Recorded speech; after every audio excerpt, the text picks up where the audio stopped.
Ô pessoal, boa noite todo mundo. Eu sinto mesmo que estou no Be Brave aqui. Eu sou jovem. É ou não é? Cadê o pessoal do Be Brave aí?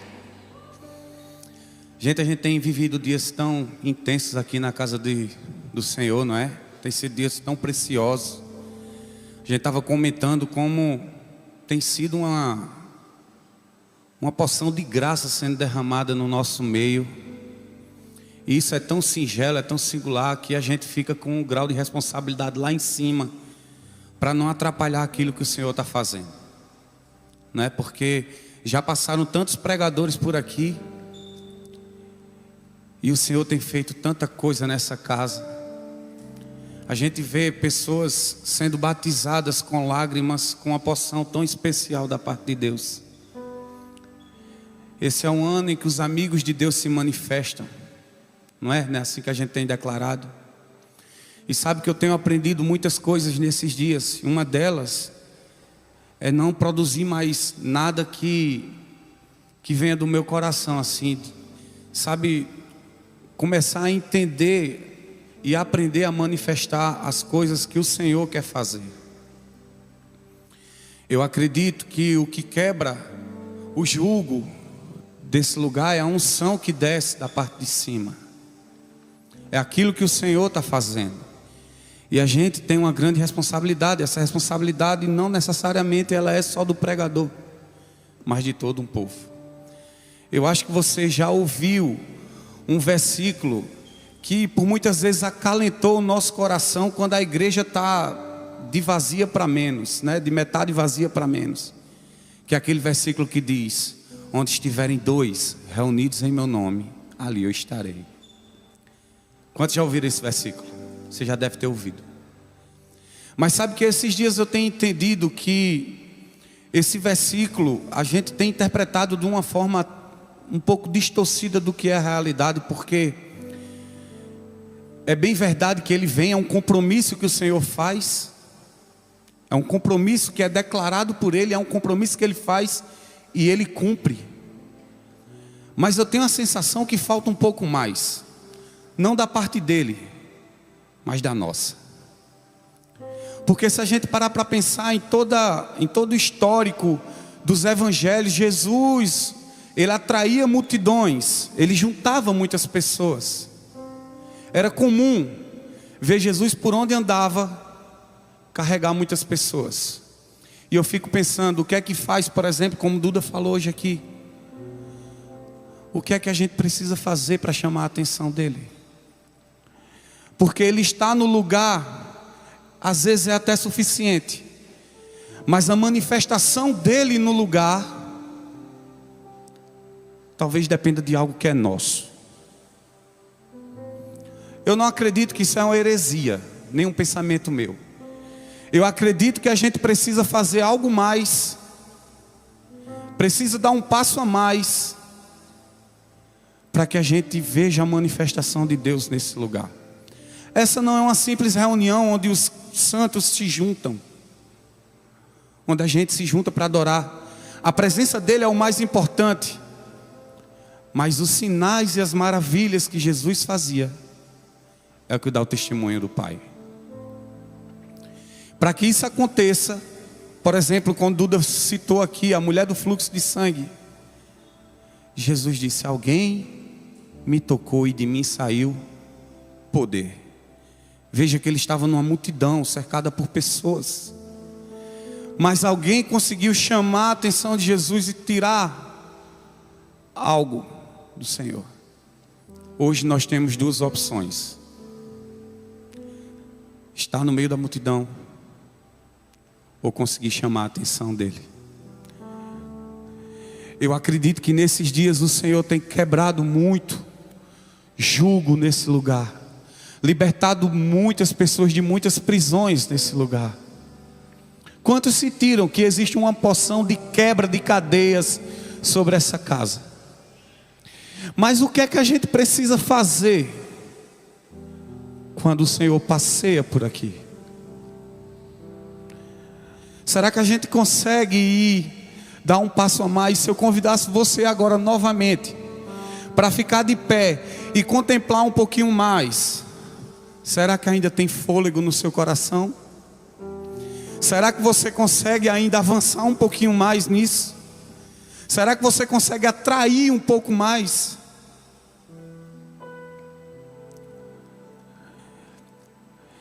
Nós estávamos na Missão Nordeste e eu não consigo esquecer, porque isso queima no meu coração até hoje. Uma das palavras do pastor Juscelio de Souza foi que, por muitas das vezes, o que a gente considera um lugar, Deus considera como uma pessoa. Eu estou trazendo essa palavra para você, para que você entenda, porque a gente está falando do ano Betânia. E por muitas vezes a gente pensa que Betânia é só um lugar. Mas Betânia é uma pessoa também. Eu vou tentar construir algo com vocês aqui para que a gente alinhe algumas coisas que o Senhor tem ministrado no meu coração. Jesus, se você puder ir abrindo aí em João 12, você já pode ir abrindo sua Bíblia. Jesus, basicamente, ele tinha o seu ministério, aquilo que ele fazia em Jerusalém, né? O ministério dele era um ministério que o local era Jerusalém. Betânia era um povoado, uma aldeia que ficava mais ou menos de 3 a 5 quilômetros. Passava pelo Monte das Oliveiras, descia, chegava a Betânia. E eu penso que Betânia não é só um lugar, mas é uma pessoa. Quando a gente diz que Betânia é um lugar de descanso, quando a gente fala que Betânia é o lugar dos amigos de Jesus, é porque nós temos uma Betânia dentro de nós. Porque é importante entender que Jesus precisa ter prazer em estar conosco, prazer em morar dentro da gente. Mas vamos lá, vamos abrir aí em João 12.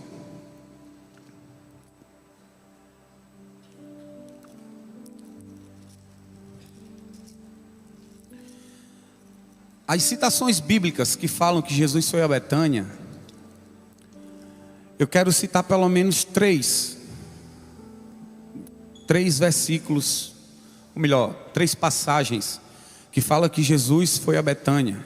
E Jesus frequentemente ia a Betânia, porque me parece que ele tinha um nível relacional muito grande com aquela aldeia, porque ele tinha 3 pessoas lá que ele amava muito, que era Marta, Maria e Lázaro, 3 irmãos.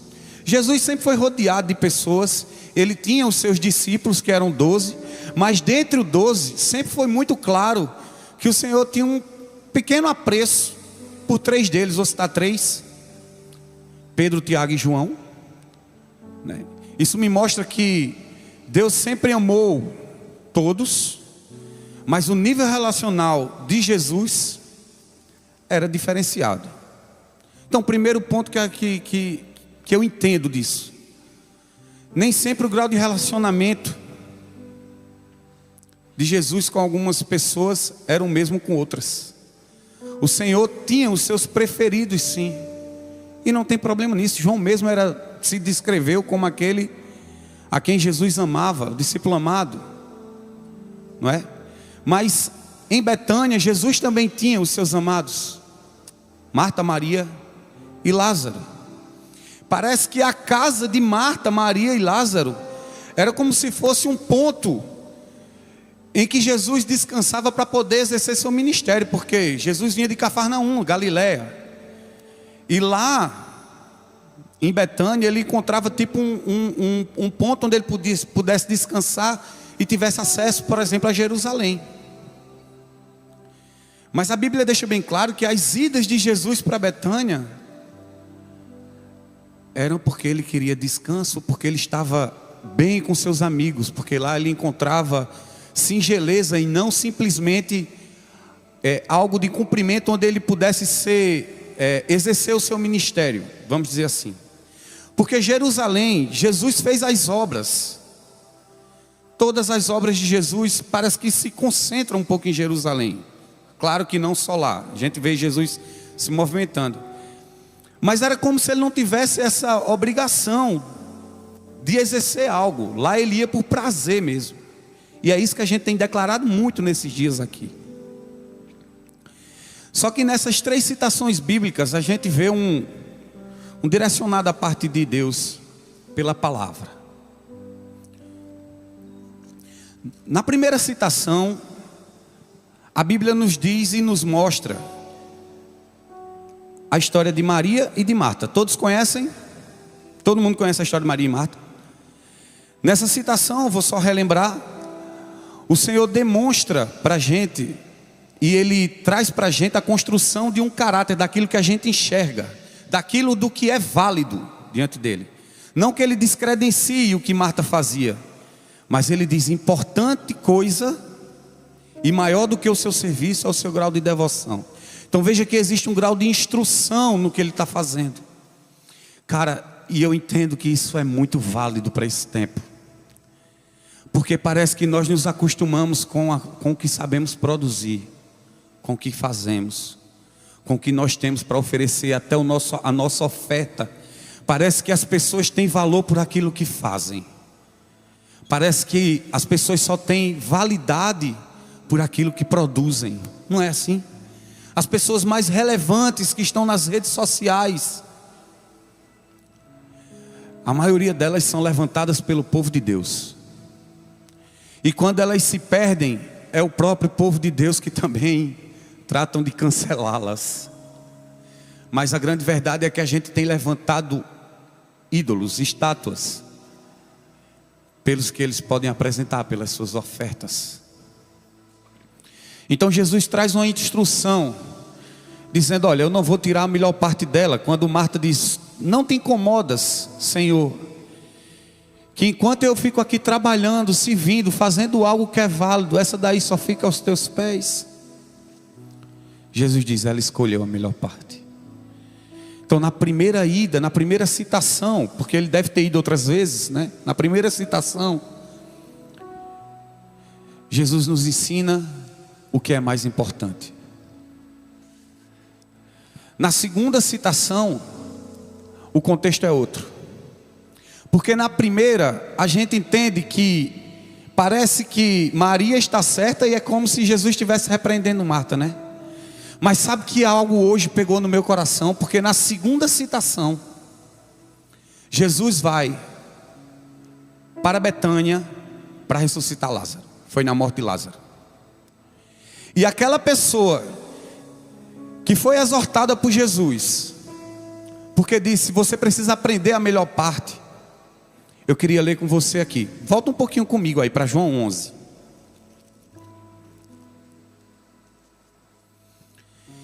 Estava enfermo Lázaro de Betânia, da aldeia de Maria e de sua irmã Marta.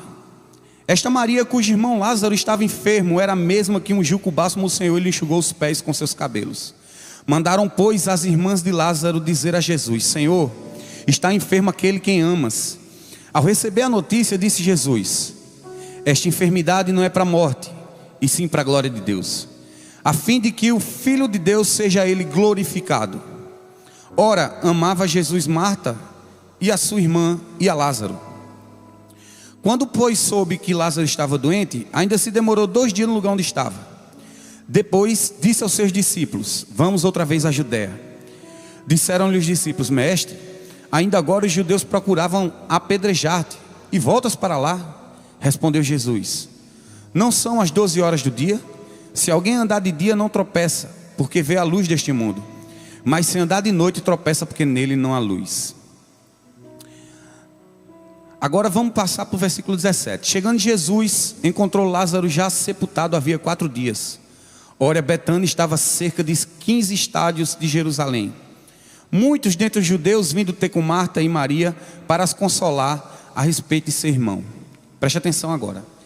Marta, quando soube que vinha Jesus, saiu ao seu encontro. Maria, porém, ficou sentada em casa. Eu não sei se você percebeu, mas hoje o Senhor me disse, existe uma inversão de acordo com a necessidade do acontecimento. A primeira citação bíblica, em que Jesus vai a Betânia, era uma citação de festa, porque era um convite de um descanso de Jesus estar presente lá. E quando ele chega, o ambiente era tranquilo, era favorável, ao ponto de Marta se dar o luxo de trabalhar para ele. Mas a segunda citação era uma citação de morte e de luto.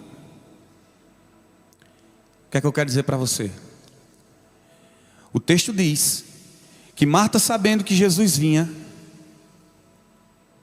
correu ao encontro de Jesus, e Maria ficou lá no prédio. Você percebe a inversão? Você percebe que o contexto da chegada de Jesus, quando ele é invertido, também faz com que pessoas que a priori, primeiramente, se colocavam como apenas no serviço, mas que, de acordo com a necessidade, agora estão se lançando aos pés. Existe agora um processo diferente, agora é luto, não é mais alegria. O que eu quero dizer para você é que depende do ambiente. Não depende do ambiente. Mas as circunstâncias fazem com que você às vezes se aproxime ou permaneça no lugar onde você está. Para Marta talvez não importasse mais o serviço, porque ela poderia também estar organizando aquele local. Mas a necessidade surgiu para que ela fosse ao encontro de Jesus. O desespero surgiu. Eu acho que esses são os dias em que a gente precisa de um batismo de desespero diante da presença de Deus. A gente tem que ter um coração desesperado por Ele, porque mesmo que Ele ainda não tenha chegado, mas quando a gente saiba que Ele está no lugar, nós precisamos avançar.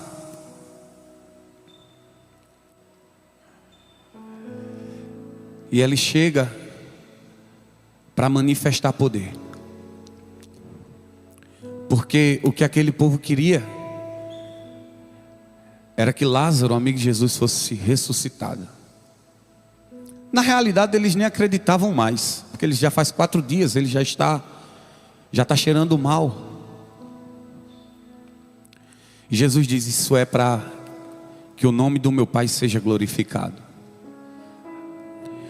E eu percebo nisso aí que Jesus sempre traz, antes da manifestação, ele traz a instrução. Perceba que na primeira passagem de Jesus por Betânia, ele traz uma instrução de que muito mais importante do que servir é estar aos pés dele. Depois, na outra citação, ele manifesta o seu poder, ressuscitando Lázaro. Sempre antes de qualquer manifestação, e eu quero trazer isso muito válido para essa reunião aqui. Antes da manifestação, a gente tem que ser instruído de quem o Senhor é, por quem o Senhor é. Foi assim no Sermão do Monte, Mateus 5. Antes dele operar todos os milagres no seu ministério, ele reúne e ensina as bem-aventuranças. Ali ele trata caráter. Volto a dizer para vocês que a presença de Jesus, ela é manifesta quando o caráter é colocado à prova. Para isso, não existe mais reputação diante dele. O grande problema da gente é que a gente ainda se acostuma com a reputação. A gente ainda está muito preocupado no que as pessoas vão pensar da gente. O que será que vão pensar de mim? Se eu fizer isso para o Senhor, como é que eu serei visto aos olhos dessas pessoas? Minha oração nesses dias e minha mudança nesses dias é para que a minha reputação diante de Deus, ela não tenha valor nenhum, porque isso me prende. E eu quero orar por você para que a sua reputação também diante dele não tenha valor. Porque para que você seja tratado, para que você seja mexido, a sua reputação não pode ter valor. Sabe o que eu tenho orado nesses dias? É para que os corações duros, o Senhor pegue lá e mexa. Que Ele catuque você assim, olha, no seu coração, trazendo um rebuliço, abalando aquilo que precisa ser abalado. Porque esses são tempos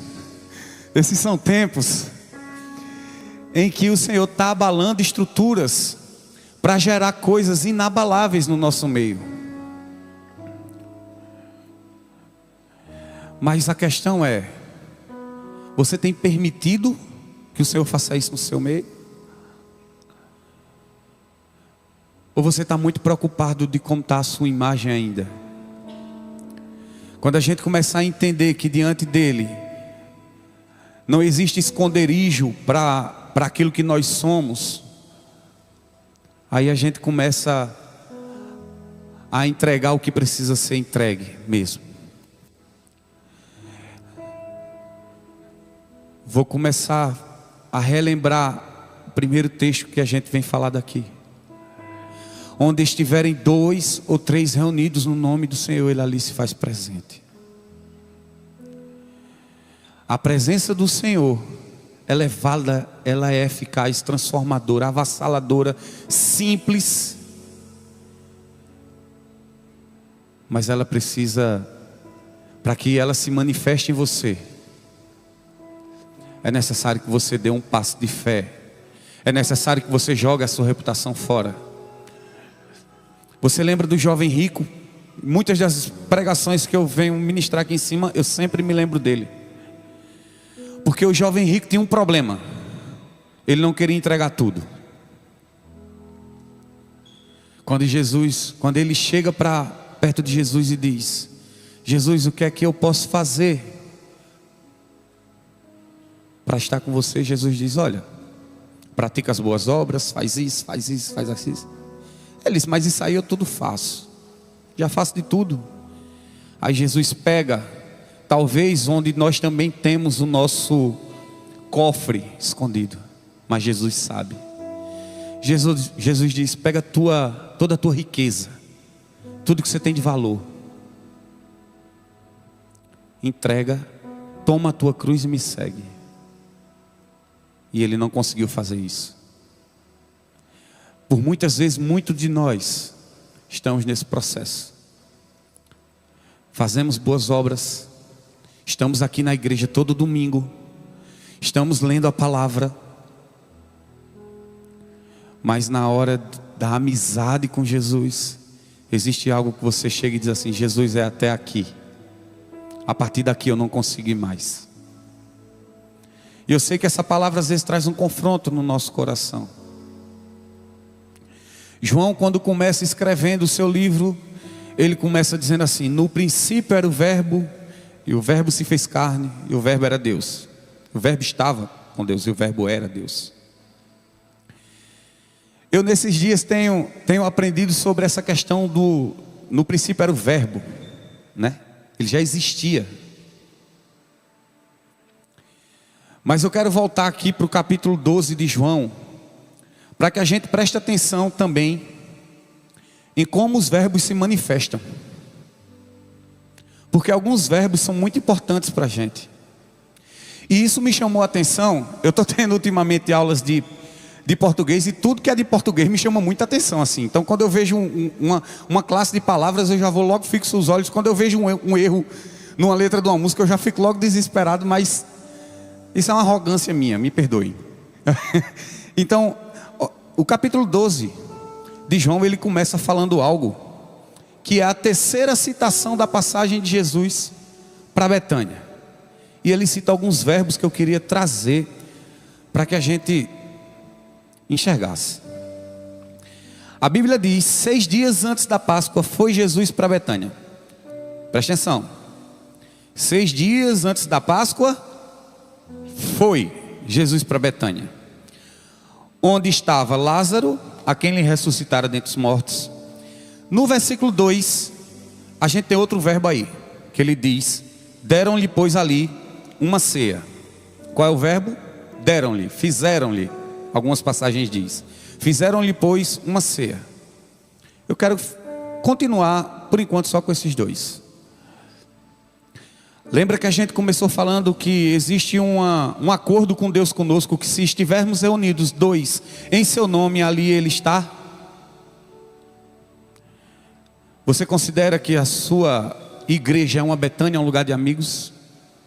Bem, Jesus chegou em Betânia. Foi Jesus para Betânia.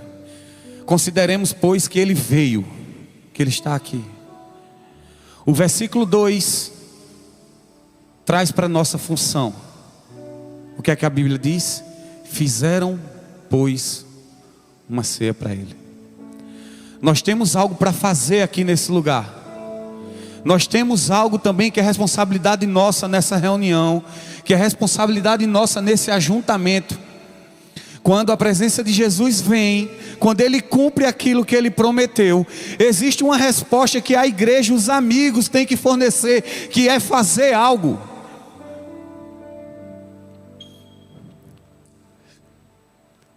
Chegou um tempo em que a gente tem que deixar de ficar inerte para algumas coisas. Ao que está acontecendo no meio do povo, no meio da casa. E eu penso muito assim nesses dias, eu compartilho muito com o pessoal daqui da música,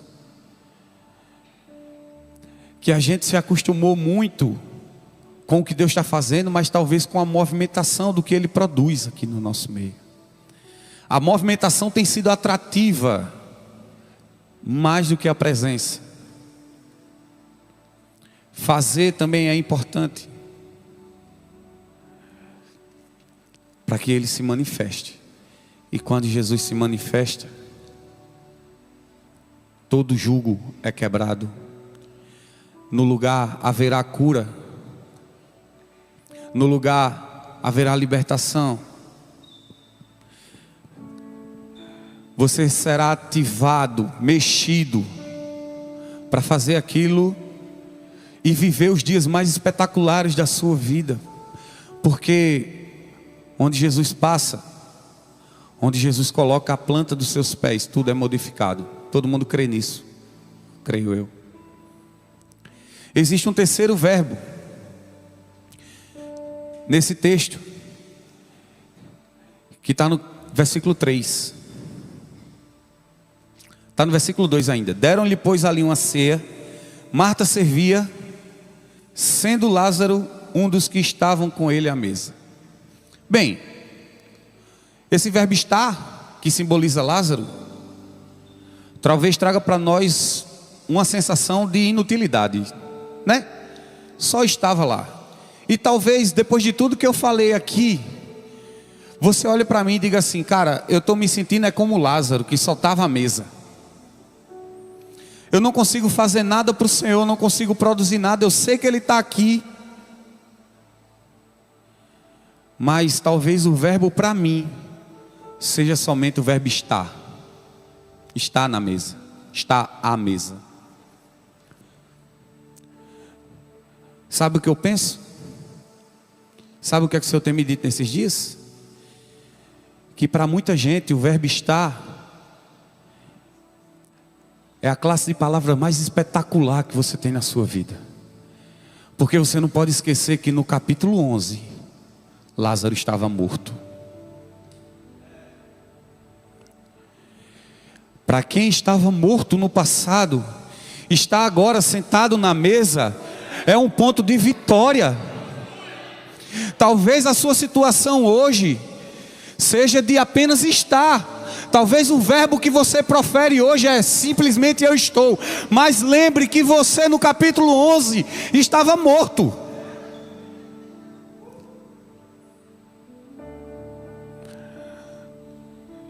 Estar à mesa hoje é muito importante para algumas pessoas.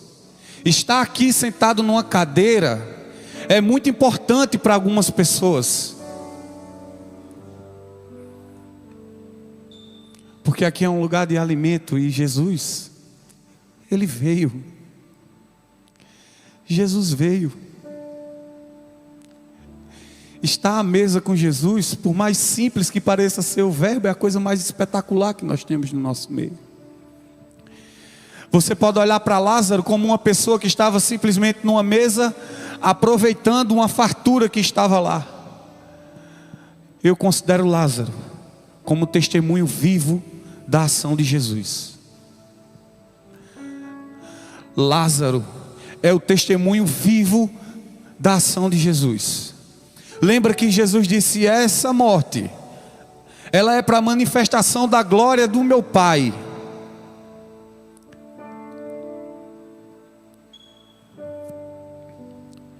muitos dos que estão aqui, aparentemente só sentado à mesa, vem de uma manifestação de ressurreição pelo Pai.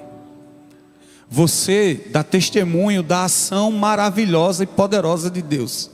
Lembra do que Jordane falou ontem? Você precisa olhar e perceber o que foi que Deus lhe fez, como imagem, como semelhança. Esses são os dias em que a palavra tem trazido para você a importância do que Deus tem feito, relembrando para você uma abertura de olhos para o que Deus tem feito na sua vida. Você não pode negligenciar isso, porque a nossa batalha na mente, a maior batalha que a gente tem na mente, é a deturpação da nossa identidade.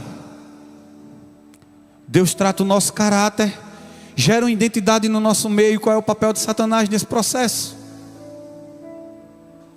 Deturpar a nossa identidade. Na primeira tentação, na tentação de Jesus, Satanás queria deturpar o que ele carregava. Você não pode sair daqui nesses dias com dúvida da identidade que você tem diante de Deus. A quebra da identidade é a maior guerra, a maior batalha que nós seguimos nesses dias, que nós travamos nesses dias. Porque deixa eu lhe perguntar uma coisa. Jesus ressuscitou Lázaro, mas Lázaro ficou vivo eternamente? Não. Será que Jesus ressuscitou Lázaro porque era o amiguinho dele? Não, também não. Você já pensou? O texto fala mais para frente, vamos ler junto comigo aqui, ó. Volta um pouquinho para o capítulo 11, a gente vai ficar nesse vai e volta do capítulo 11 e o 12. Versículo 47 do capítulo 11. O plano para tirar a vida de Jesus e o plano para tirar a vida de Lázaro. Vamos para o capítulo 12, verso 9. Soube numerosa multidão dos judeus que Jesus estava ali, e lá foram não só por causa dele, mas também para verem Lázaro, a quem ele ressuscitara dentre os mortos. Mas os principais sacerdotes resolveram matar também Lázaro, porque muitos dos judeus, por causa deles, voltaram crendo em Jesus. Vê só, que negócio forte agora, o que está acontecendo aqui. Os fariseus queriam condenar Jesus, dizendo que ele era um farsante, que ele era um enrolador, né? Lázaro, a ressurreição de Lázaro, era o testemunho das ações de Cristo. Então, a vida de Lázaro começou a ser querida, ou seja, começou a ser procurada pelos fariseus. Por quê? Por que é que você acha? Porque Lázaro dava testemunho da ação de Jesus. Porque se os fariseus chegassem e dissessem assim: olha, esse é um enganador, um enrolador, sabe o que é que o povo ia dizer? Ah, Lázaro ressuscitou na minha frente aqui, ele fez. Não é? Você não tem como me dizer que ele não é Jesus, que ele não opera milagres, se eu vi. Já ouviu aquela expressão: contra fatos não há argumentos? E os fariseus começaram então a querer ceifar a vida de Lázaro, começar a ceifar aquilo que era o testemunho de Jesus. A grande luta nesses dias é para que Satanás queira ceifar o testemunho de Jesus. Quem você é nele. Esse é um tempo em que a gente precisa entender o que está acontecendo, porque a nossa identidade, ela está colocada em xeque, porque o nome de Jesus ainda reverbera. Vocês acham que essas perseguições que há contra nós, contra o povo de Cristo, tudo que é proferido contra o povo, é para querer deturpar o testemunho de Jesus?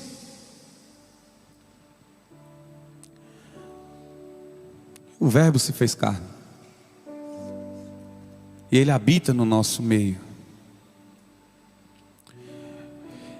Isso aconteceu, essa última citação da passagem de Jesus por Betânia aconteceu 2 dias antes da sua morte. Ele foi lá e Maria, com o puro nardo, quebrou algo de muito precioso e o aroma subiu. Acho que você já está entendendo o que eu estou querendo falar. Mas ele foi para ser ungido para a sua morte. Alguns significados de Betânia, eu procurei pesquisar porque, assim, quando o pastor aqui no domingo da virada falou a palavra profética para esse ano, eu disse, eu tenho que escavar e procurar saber o que é aprofundadamente para que eu esteja inserido nesse contexto. Betânia, Nilson Júnior trouxe uma informação acerca de Betânia, que era um lugar bem simples, lugar de pobreza. Não tinha lugar para as riquezas do nosso coração vaidoso, soberbo. Eu procurei um significado também para Betânia e pasmem. Sabe um significado bem estranho que foi me dado? Sabe qual é o significado da palavra Betânia, da Bíblia? Casa dos figos verdes. Você pode estar dizendo assim, casa dos figos verdes, que nada a ver. Só que aí eu me lembrei que na sua última ida para Betânia, na passagem citada, não é, Heve? Quando ele volta para Jerusalém, já para ser crucificado, alguém pode me dizer o que é que ele encontra? Alguém pode me dizer o que é que ele encontra? Ele encontra uma figueira. Quem é do Be Brave sabe que eu já preguei isso aqui 20 vezes. Essa figueira, ela demonstra muitas folhas, e naquela época a figueira que demonstrava folhas é porque ela tinha fruto, mas não era estação de figos. Jesus com fome, olha a figueira de longe e diz, epa, chegou na figueira para procurar figo, mas só tinha folhas. Ele vai, coloca a mão na figueira, profetiza sobre a figueira e diz, seque, você nunca mais dará frutos. Isso traz e faz menção a uma geração falsa, que demonstra muitas folhas, que aparentam ter muitos frutos, mas que não consegue frutificar. E deixa eu dizer algo para você. Folha não alimenta, pelo menos a de figueira não. Agora, o que é que vocês acham que essa passagem da figueira é? Eu acredito muito que essa passagem da figueira, ela traz para a gente o conhecimento escatológico dos últimos dias. O que é que a Bíblia diz? Eu sou o ramo, eu sou a árvore, vós sois os ramos. Aquele que estiver em mim, frutificará, mas aquele que não der frutos, eu lançarei ao fogo. Sabe o que acontece nos últimos dias? Aqueles que não dão frutos serão secos. O que Jesus fez naquele processo foi eternizar algo que já era real naquela figueira. Vocês acham que aquela figueira, ela não poderia dar frutos? Talvez sim, talvez não. Mas naquele momento o que ela estava demonstrando era só as folhas, anunciando algo que não tinha. E Jesus vai, toca e eterniza aquilo que ela já era. Então Jesus não penalizou a figueira, como muitos pensam. Jesus apenas eternizou aquilo que ela já era. Isso é o que vai acontecer nos últimos dias. O grande problema dos últimos dias serão os eternizados secos do que vai acontecer. E eu não quero trazer uma palavra tão dura para esse dia de hoje, porque eu não quero perder esse ambiente de graça. Mas o que eu quero que você entenda é que o Senhor nesse momento, Ele tem trazido, sabe, porque a Bíblia diz que Ele mexe nas folhas assim, ó, mexe nas folhas e procura. Talvez o que Deus tenha feito na nossa geração é mexer as folhas. Está no tempo de mexer as folhas, procurando frutos.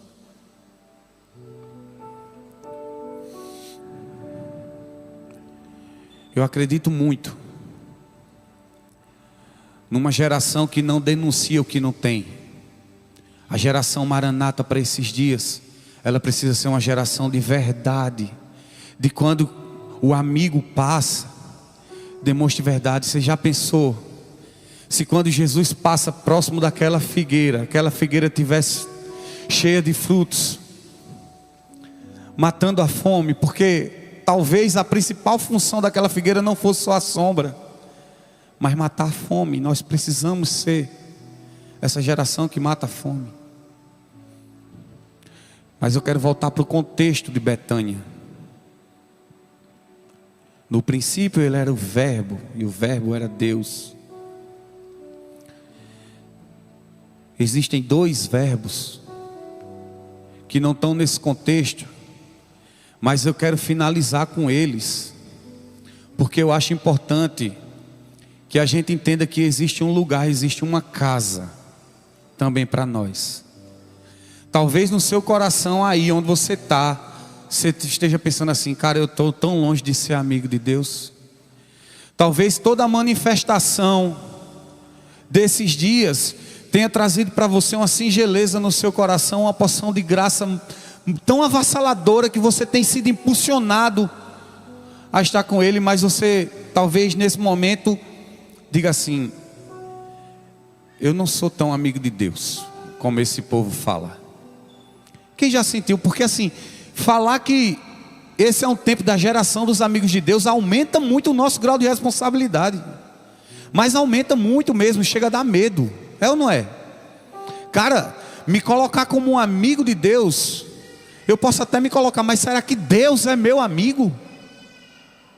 Não é? Quem não teve quem não entrou nessa crise nesses dias? Mas eu penso que os amigos de Deus têm uma particularidade.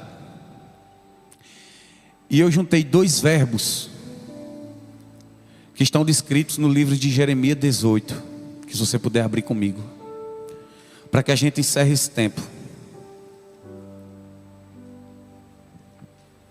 O louvor, se puder subir aqui, eu agradeço.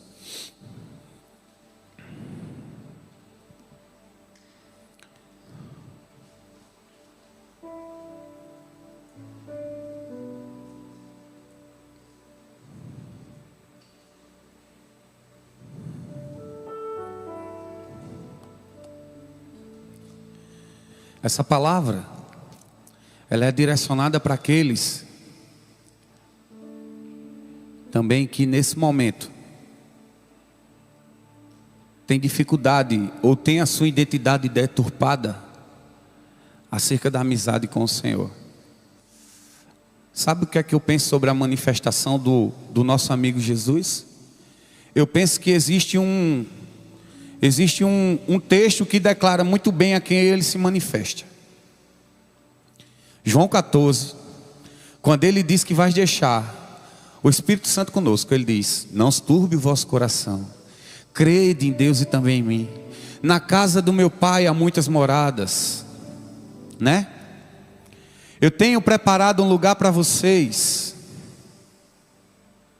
Aí ele diz mais para frente: aquele que tem os meus mandamentos e os guarda, vamos junto comigo aqui, esse é o que me ama. Aí ele diz, isso é muito forte: e se alguém me amar, o meu Pai que está no céu também o amará, e eu me manifestarei a ele. Você quer ver Jesus se manifestar na sua vida? Pegue os mandamentos, guarde.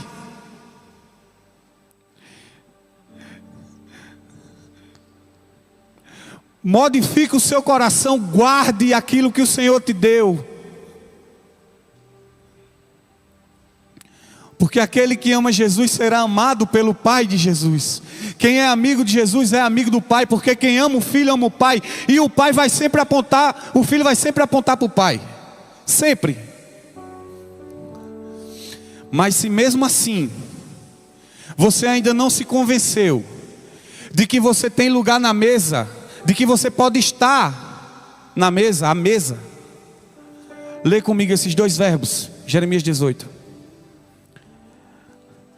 A palavra do Senhor que veio a Jeremias dizendo, primeiro verbo, levanta-te. Segundo verbo, e desce. Eu quero terminar profetizando sobre a sua vida. Todo mundo conhece esse texto. Levanta-te e desce, vai à casa do oleiro, porque lá eu falarei contigo. Talvez você seja uma das pessoas. Gente, parou aqui, tá? Mas eu vou continuar sem me ouvir mesmo. Talvez você seja uma das pessoas. Voltou. Talvez você seja uma das pessoas que ultimamente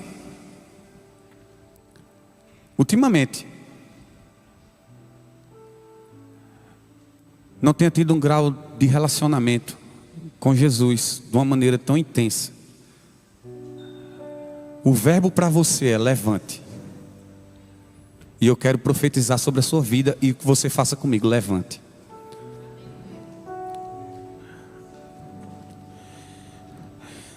O verbo levantar aqui traz uma ideia de ressurreição.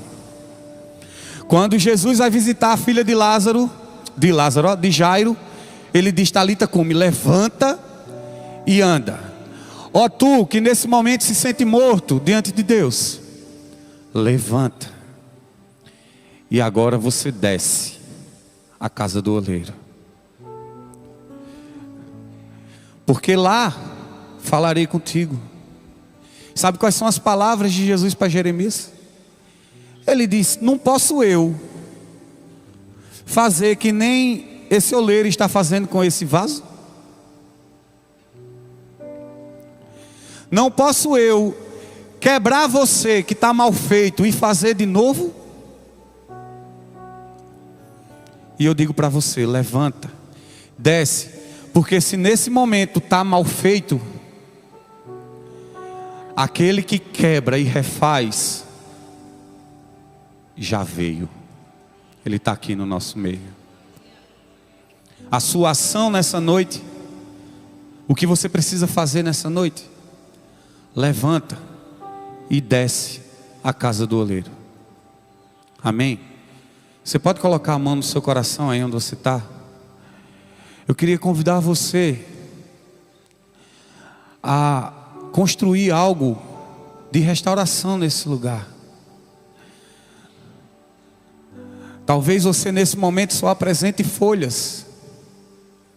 Talvez a apresentação maior que você tenha nesse momento são folhas.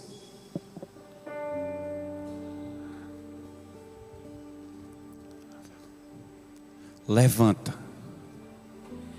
e desce à casa do oleiro.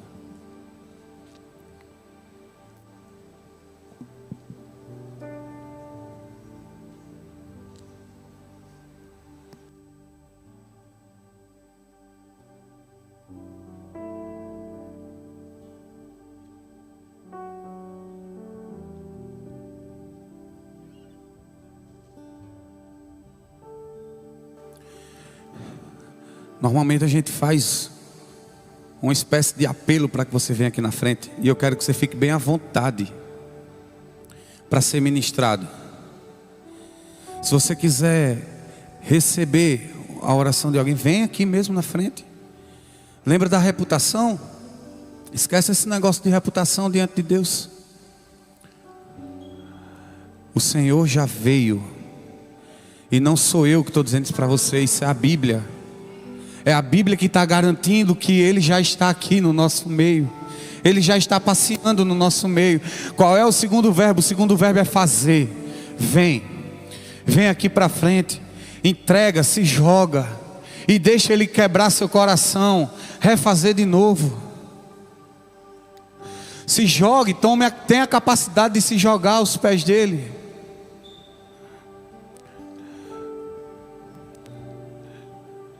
A mulher do fluxo de sangue, conseguiu atrair a atenção de Jesus porque ela não estava preocupada com reputação.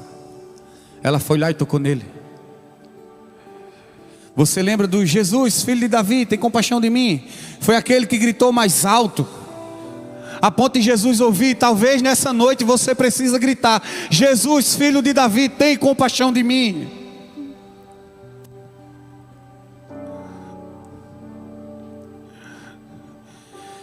Existe uma porção de cura para ser liberada sobre esse lugar. Existe uma porção de reconstrução para ser liberada sobre esse lugar. A grande questão é: você está pronto para agir, para fazer, para estar? Nós oramos, Senhor, que Tu movimenta esse lugar agora. A Tua presença, ela é suficiente, e nós queremos agora pedir que o Senhor se manifeste no nosso meio. Trabalhe agora para modificar o nosso coração. Reconstrua, nos quebre. Toque-nos com a sua mão poderosa, avassaladora, singela. Deixe fluir, libere dos seus rios, do seu coração, águas que modifiquem o nosso coração, águas que purifiquem o nosso coração. Derrame graça no nosso meio, trabalhe no nosso meio.